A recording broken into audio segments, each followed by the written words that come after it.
ಮೈಸೂರು ಅರಮನೆಯಲ್ಲಿ ಆಯುಧ ಪೂಜಾ ಸಂಭ್ರಮ ಕಳೆಗಟ್ಟಿದೆ. ಕೋಡಿ ಸೋಮೇಶ್ವರ ದೇವಾಲಯದ ಬಳಿ ಆಯುಧಗಳಿಗೆ ಪೂಜೆಯನ್ನು ನೆರವೇರಿಸಿದ್ದಾರೆ ಯದುವೀರ್ ಒಡೆಯರ್ ಅವರು.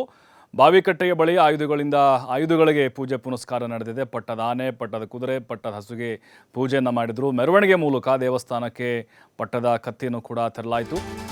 ಮಂಗಳವಾದ್ಯಗಳೊಂದಿಗೆ ಪಲ್ಲಕ್ಕಿಯಲ್ಲಿ ಮೆರವಣಿಗೆ ಮಾಡಿದರು. ನೋಡಿ, ಇದಕ್ಕೂ ಒಂದು ಇತಿಹಾಸ ಇದೆ.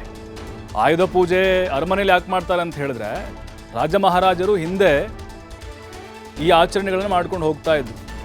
ಅದಾದಮೇಲೆ ಮಹಾಭಾರತದಲ್ಲಿ ಪಾಂಡವರು ವನವಾಸಕ್ಕೆ ಹೋಗುವಾಗ ಬನ್ನಿ ಮರದಲ್ಲಿ ತಮ್ಮ ಶಸ್ತ್ರಾಸ್ತ್ರಗಳನ್ನು ಬಿಟ್ಟು ಹೋಗಿರ್ತಾರೆ. ಆವಾಗ ಕೌರವರು ಬಂದು ಆ ಒಂದು ಶಸ್ತ್ರಾಸ್ತ್ರಗಳನ್ನು ಕದಿಯುವಂಥ ಪ್ರಯತ್ನ ಮಾಡ್ತಾರೆ. ವಿರಾಟರಾಯನ ಒಂದು ಆಶ್ರಯದಲ್ಲಿ ಪಾಂಡವರು ಇರ್ತಾರೆ. ಎಲ್ಲೂ ಹೋಗಬಾರ್ದು ಅಂತೇಳಿ ಸೇಫಾಗಿ ಅಲ್ಲಿ ಇಟ್ಟಿರ್ತಾರೆ. ಯುದ್ಧಕ್ಕೆ ಹೋಗುವಂಥ ಸಂದರ್ಭದಲ್ಲಿ ಶಸ್ತ್ರಾಸ್ತ್ರಗಳನ್ನು ಪೂಜೆ ಮಾಡ್ತಾರೆ ಮತ್ತು ಬಂದಂಥ ಸಂದರ್ಭದಲ್ಲೂ ಕೂಡ ಪೂಜೆ ಮಾಡ್ತಾ ಇದ್ರು. ಅದೇ ಸಂಪ್ರದಾಯ ಈಗ ಮುಂದುವರೆದಿದೆ. ಮತ್ತು ಮಹಿಷಾಸುರ ಏನಿದ್ದಾನೆ ಆತನನ್ನು ಸಂಹಾರ ಮಾಡಿ ಚಾಮುಂಡೇಶ್ವರಿ ತಾಯಿ ಆಗ ಆ ಎಲ್ಲ ಆಯುಧಗಳಿಗೆ ನೈವೇದ್ಯನ ಮಾಡಿ ಮಜ್ಜನಾಭಿಷೇಕ ಮಾಡಿ ಪೂಜೆಯನ್ನು ಮಾಡ್ತಾ ಇದ್ರು. ನೋಡಿ, ಅದೇ ಸಂಪ್ರದಾಯ. ಪಟ್ಟದ ಆನೆ, ಪಟ್ಟದ ಕುದುರೆ, ಪಟ್ಟದ ಹಸು ಎಲ್ಲ ಪಲ್ಲಕ್ಕಿಯಲ್ಲಿ ಮೆರವಣಿಗೆ ಮಾಡಿ ಕೋಡಿ ಸೋಮೇಶ್ವರ ದೇವಸ್ಥಾನದಿಂದ ಯದುವೀರವರು ಪೂಜೆಯನ್ನು ಮಾಡಿದ್ದಾರೆ. ಗತವೈಭವ ಇದು.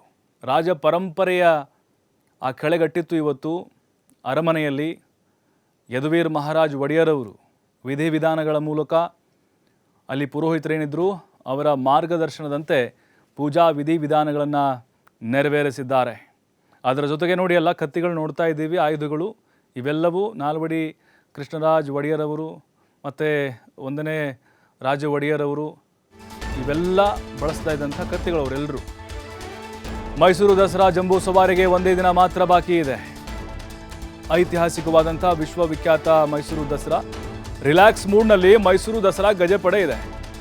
ಯಾಕಂದರೆ ನಾಳೆ ಅಖಾಡಕ್ಕೆ ಇಳಿಬೇಕು 14 ಆನೆಗಳು. ಅಭಿಮನ್ಯು ಆ್ಯಂಡ್ ಟೀಮ್ ಅರಮನೆ ಆವರಣದಲ್ಲಿರುವಂಥ ಆನೆ ಬಿಡಾರದಲ್ಲಿ ವಿಶ್ರಾಂತಿಯನ್ನು ಪಡೀತಾ ಇದ್ದಾವೆ. ಇಂದು ಆಯುಧ ಪೂಜೆ ಹಿನ್ನೆಲೆಯಲ್ಲಿ ಗಜಪಡೆಗೂ ಕೂಡ ಪೂಜೆಯನ್ನು ಸಲ್ಲಿಸಲಾಗಿದೆ.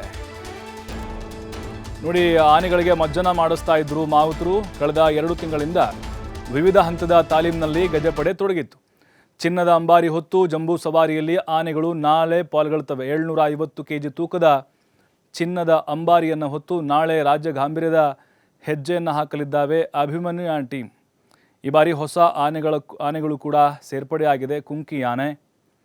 ಹಾಗಾಗಿನೇ ಎಲ್ಲ ತಾಲೀಮನ್ನು ಕೂಡ ಮುಗಿಸಿದ್ದಾವೆ, ರಿಲ್ಯಾಕ್ಸ್ ಮೂಡ್ನಲ್ಲಿದ್ದಾವೆ. ಅವುಗಳಿಗೆ ಚಿತ್ತಾರ ಬಿಡಿಸುವಂತಹ ಕೆಲಸ ಕೂಡ ಈಗ ನಡೀತಾ ಇದೆ. ನಾಳೆ ಅರಮನೆಯಿಂದ ಬಲರಾಮ ದ್ವಾರದವರೆಗೂ ಕೂಡ ಮೆರವಣಿಗೆ ಸಾಗುತ್ತೆ ಭವ್ಯವಾಗಿ. ಹಾಗಾಗಿ ಅದೆಲ್ಲದಕ್ಕೂ ಕೂಡ ಎಲ್ಲ ತಯಾರಿಯನ್ನು ಮಾಡಿಕೊಳ್ಳಲಾಗ್ತಾ ಇದೆ. ಮಾವುತರು, ಕಾವಾಡಿಗರು ಅವುಗಳಿಗೆ ಮಜ್ಜನ ಮಾಡಿಸಿದ್ದಾರೆ. ಕೂಲಾಗಿ ರಿಲ್ಯಾಕ್ಸ್ ಮೂಡ್ನಲ್ಲಿ ಎಲ್ಲ ಆನೆಗಳು ಈಗ ಬಿಡಾರದಲ್ಲಿ ವಿಶ್ರಾಂತಿಯನ್ನು ಪಡೀತಾ ಇದ್ದಾವೆ. ಯಾಕಂದರೆ ಕಂಪ್ಲೀಟಾಗಿ ನಾವು ನಿನ್ನೆವರೆಗೂ ನೋಡಿದರೆ ಒಂದಲ್ಲ ಒಂದು ರಿಹರ್ಸಲ್ನಲ್ಲಿ ಆನೆಗಳು ಬ್ಯುಸಿ ಆಗಿರ್ತಾ ಇದ್ವು. ಹೆಜ್ಜೆಗಳನ್ನು ಹಾಕೋದಾಗಿರ್ಬೋದು, ಆ ಫಿರಂಗಿಗಳೇನು ಸಿಡಿಮದ್ದುಗಳನ್ನ ಹಾರಿಸ್ತಾ ಇದ್ರು ಅಂದರೆ ಅದಕ್ಕೆ ಹೊಂದಿಕೊಳ್ಳುವಂಥ ಕೆಲಸ ಆಗಿರ್ಬೋದು. ಇದೆಲ್ಲವೂ ಕೂಡ ರಿಹರ್ಸಲ್ ಕಂಪ್ಲೀಟ್ ಆಗಿರೋದ್ರಿಂದಾಗಿ ಅವುಗಳಿಗೆ ಸ್ವಲ್ಪ ರೆಸ್ಟ್ ಕೊಟ್ಟಿದ್ದಾರೆ. ನಾಳೆ ಅಂತಿಮ ಹಂತದ ಜಂಬೂ ಸವಾರಿಯಲ್ಲಿ ಪಾಲ್ಗೊಂಡು ಮತ್ತೆ ತಮ್ಮ ವಾಸಸ್ಥಾನಗಳಿಗೆ ಹಿಂತಿರುಗ್ತವೆ.